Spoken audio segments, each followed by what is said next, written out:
Жогорку кеңештин депутаттары маалыматты манипуляциялоо мыйзам долбоорун 2-3 окууда уда карап кабыл алды. Ага 79 депутат макул, ону каршы добушун берген. Интернетке чектөө киргизилген бул мыйзамдын кабыл алынышына каршы пикирин билдиргендер митингге чыгып, жогору жактагылар алардын үмүтүн капарын алган жок. Урматтуу депутаттар, мындан туура 10 жыл мурун апрелде эл ушул жерде массалык көчөгө чыгып ушул ак үйдү алган. Анын бул экономикалык себептер бул экинчи этапта болгон. Биринчи этабы ошол убактагы бийлик гезиттерди, радиолорду, интернетти чектеп баштаган. Ошондо чыгып бул жерде 100гө жакын адам өлгөн.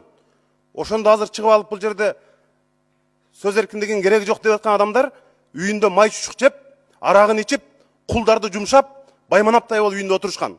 Эмне ошолор бизге үлгүбү? Силер мына ошого алып баратасыңар. Жок жерден текшерилбеген. Бул мыйзам жок мыйзам. Болбойт. Бул иштебей турган мыйзам. Жалбырак ТВнын директору Зарылбек Шермаматов Асылбаеванын колу менен сөз эркиндигин ооздукташууда. Журналист Түмөнбай Абдинаби уулу арасында сөз эркиндигин билген, жаңы чакырыктарды түшүнгөн депутаттардын бар болгону өкүнүчтүү. Журналист Актилек Гүлжигит кызы маалыматты манипуляциялоо жөнүндөгү мыйзамды кабыл алуу менен өзүбүзгө өзүбүз аң казып атабыз. Жогорку кеңештин депутаты Эльвира Сурабалдиева маалыматты манипуляциялоо мыйзамына 79 макул, ону каршы добуш берди.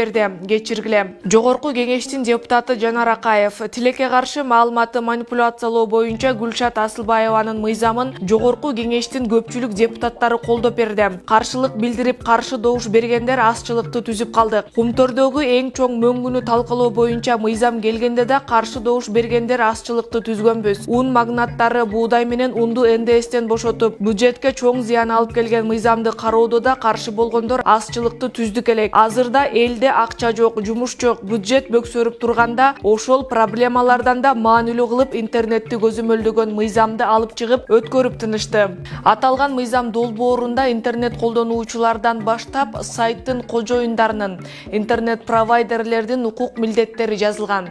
Анда мыйзам бузулган учурда сайттарды ыйгарым укуктуу органдар сотко чейин эле чектей алары баса белгиленген. Эми бул документке каршы пикирин билдирген депутаттардын, саясатчылардын, активисттердин, жарандык коомдун үмүтү бир гана президентте. 2-3 окууда колдоо тапкан мыйзам долбоору эми президенттин кароосуна жөнөтүлөт. Бул демократияга коркунуч алып келе турган мыйзам. Бүгүн өкмөт каражатын белгилеген эмес. Бүгүн өкмөт аны тейлеген органын белгилеген эмес. Ошол эле Францияда буну көзөмөлдү өздөрүнө берген коомчулукка. Берде болсо бул мыйзам менен мамлекеттик органга көзөмөл берип атат. Бул демократияга коркунуч жаратат. Бул мыйзам долбоору аркылуу мүмкүн мамлекеттик сыйлыктарды алабыз деп атышат да. Бирок жашоо турмуш башкача сыйлыкты бериш мүмкүн. Вы вспомните, в мае, буквально месяц назад, ОТРК говорит, пандемия спала в Кыргызстане. Даже телепередача, а кто-нибудь ответственность понес, они же ложную информацию дали. Вот и завтра таким же образом Министерство культуры будет редактировать, что есть правда, а что есть ложь. Поэтому я считаю, что этот законопроект надо отклонить. То есть мы кодексами ограничили правоохранительные органы, чтобы не было беспредела во всех действиях, а здесь даем лазейку.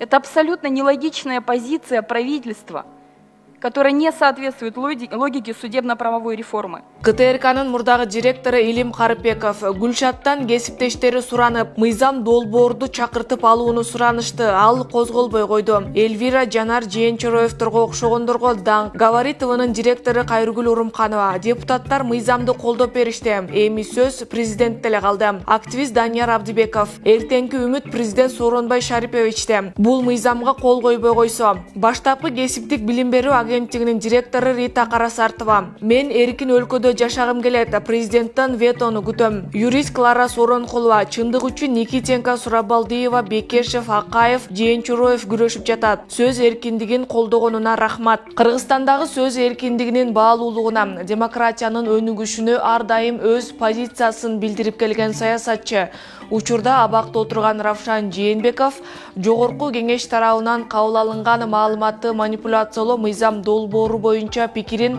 жактоочусу аркылуу билдирди. Анда мындай деп айтылат.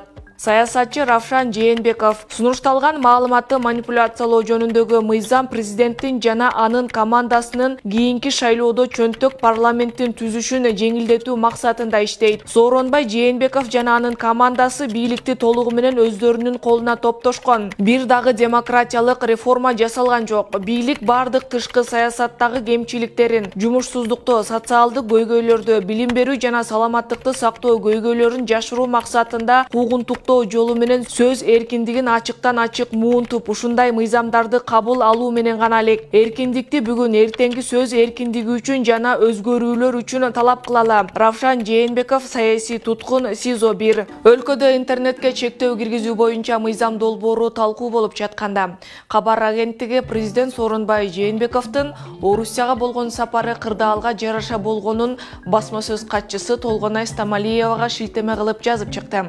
Буга президент 30 июнда жеңиштин 75 жылдыгына карата Москванын чакыруусу менен барары жарыяланган. Ал эми мындан көп өтпөй РИА Новости агенттиги Орус президентинин басма сөз катчысы Дмитрий Песковго таянып, Кыргызстандын президенти Сооронбай Жээнбеков менен Орусиянын президенти Владимир Путиндин 30 июндагы жолугушуусу планда жок экенин жазган. Азаттыктын журналисти Ыдырыс Исаков фейк издешти төбөдөн баштайлы эми 5 жылы белгисиз болуп отуруп ЖКдан кетерде фейктер тууралуу мыйзам жазып, Асылбаевага жана аны колдогон депутаттарга суроо. Кыргызстандын президентинин басма сөз кызматы Сооронбай Жээнбековдун Орусияга кийинки сапары 30 июнга белгиленгенин билдирген. Бирок Путиндин пресс катчысы мындай пландар болгон эмес деди. Ошондо Жээнбековдун пресс катчысы фейкпи же Путиндин пресс катчысы фейкпи? Али суу элек жапжаңы факт, ошо жапжаңы мыйзамыңардын калбырына салып көрбөйсүңөрбү? Издеген эңсеген фейкиңерди балким таап аласыңар. Эл ачка отурса фейк издөө маанилүү деген экенсиңер, эми тапкылам. Журналист Токтосун Шамбетов биягы кандай болуп калды ошондо? Активист Кундуз Ажибекова Стамалиева Песковду кечирим суратсын же бүтүндөй кыргыз элинен кечирим сурап жумуштан кетсин. Дагы 2 депутат коронавирус жуктуруп алды. Бул туурасында жогорку кеңештин басма сөз борбору билдирди. Буга чейин Бешеналы Нурдиновдон COVID-19 аныкталганы белгилүү болгон. Бакыт Төрөбаев да жуктуруп алган айтылып, бирок маалымат расмий тастыкталган эмес. Ал эми айрым сайттар коронавирус жогорку кеңештин депутаттары Тазабек Икрамов менен Экмат Байпакбаевден аныкталганын жазып чыкты. Парламенттин басма сөз катчысы Ибраим Нуракун уулу дагы 2 жогорку кеңештин депутатынан COVID-19 аныкталды. Баары 4 депутат, 4 аппарат кызматкери дарыланууда. ПЦР тест тапшыруу иштери уланууда. Оорудан сак болуңуздар, ынтымак менен жеңебиз. Укук коргоочу Бурул Макенбаева. Депутат Байпакбаев коронавирус жуктуруп дарыланып жатат, бирок Гүлшатты колдогон протоколдо анын да добушу жүрөт го. Активист Мелис Аспеков, Тазабек Икрамов досум, тест сакайып кетеме, парламентте сен жок болгонуң билинип калат экен. Социалдык түйүн талкууга алган жаңылыктардын орчундууларын гана эфирден жаңырттык.